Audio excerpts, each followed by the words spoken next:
नमस्कार दोस्तों, आपको कश्मीरी मुसलमान जब भी दिखाया गया पत्थरबाज की शक्ल में दिखाया गया, लेकिन आज मैं आपको असल कश्मीरी मुसलमान दिखाती हूँ।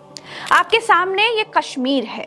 यहाँ भयंकर बर्फ पड़ रही है, सड़कों पर एक एक फीट तक बर्फ जमा हो गई है, लिहाजा जो पर्यटक जहाँ थे वहीं पर फंस गए हैं। बर्फ से पटी सड़क पर हिंदू पर्यटकों की मदद करता ये अब्दुल है। बस में पर्यटकों को खिलाते ये आरिफ, हमजा और हिमाकत बेग जैसे लोग हैं। आपके सामने ये मस्जिद है। गोदी मीडिया ने आपको मस्जिद के भीतर आतंकी, जिहादी, थूकने वाले तबलीगी दिखाए हैं ना।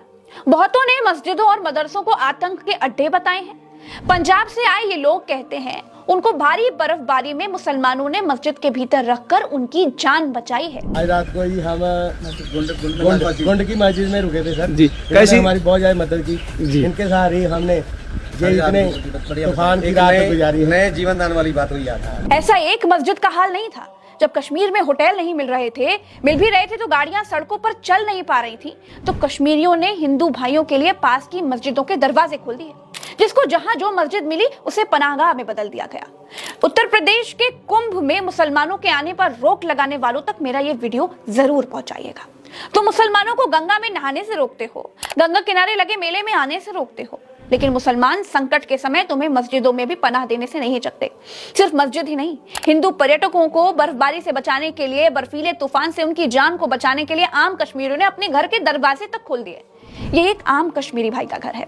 बैठने के लिए घर में जगह भले ही कम हो, लेकिन इतना बड़ा दिल दिखाकर ही इन लोगों ने हिंदू भाई बहनों का दिल जीत लिया। ऐसे लोग मैंने दुनिया में आज तक नहीं देखे जो इतनी मदद करते हैं। प्रज्ञा मिश्रा का ये वीडियो सारे नफरती बाबाओं तक जरूर पहुंचाइएगा। हिंदुओं को मुसलमानों के खिलाफ भड़काने वाले सारे नेताओं तक पहुंचाइएगा और उनसे पूछिएगा कि आपने तो कश्मीरी मुसलमानों को पत्थरबाज दिखाया था, मस्जिदों में आतंकी पलते हैं, हमको ये बताया था। वो पूरा सच था या ये पूरा सच है?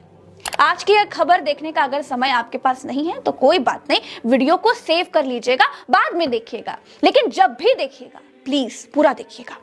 मेरी गारंटी है कि ये खबर आपके विचारों पर जरूर असर करेगी, हिंदू मुसलमान के जहर से आपको जरूर सेव करेगी, उस असर को जरूर कम करेगी। कश्मीर और कश्मीरी मुसलमान वैसे नहीं है जैसा आज तक हमें बताया और दिखाया गया है।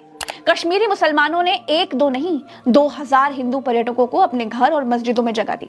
1800 गाड़ियां बर्फबारी में फंसी हुई थी दोस्तों। गांदरबल, सोनमर्ग, गुलमर्ग, पहलगाम, इन जगहों का तापमान -22 डिग्री था। कश्मीरियों ने हिंदू पर्यटकों को सिर्फ पनाह ही नहीं दी, जिसके घर में जो राशन पानी था, जिससे जो जितना बन पड़ा उस हिसाब से उसने उसकी सेवा की। दैनिक भास्कर अखबार में छपी इस खबर का हिस्सा पढ़िए आप जरा। दूध पखरी में फंसे 9 पर्यटकों में एक पर्यटक राजेश राजपूत ने बताया कि हम बर्फबारी में 4 घंटे तक फंसे थे। शाम होने लगी थी, तापमान गिरने लगा था। अनीस अहमद और उनके परिवार के लोग आए और हमें लेकर गए, और उन्होंने हमारा जो ख्याल रखा वो हमेशा याद रहेगा। ऐसे और भी उदाहरण अखबार ने छापे हैं, अब वीडियो रोक कर खुद पढ़ सकते हैं। दोस्तों, ये नेताओं के भड़काने में प्लीज मत आइए, बाबाओं के लड़ाने से लड़िए मत। बस एक बात याद रखिए, 700 साल तक इस देश पर मुगल शासन रहा। 700 साल तक देश पर मुसलमानों ने एक छत्र राज किया है।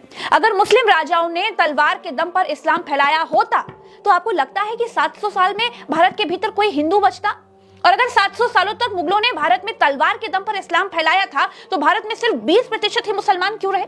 क्यों बहुसंख्यक आबादी मुगल काल में भी हिंदुओं की ही थी?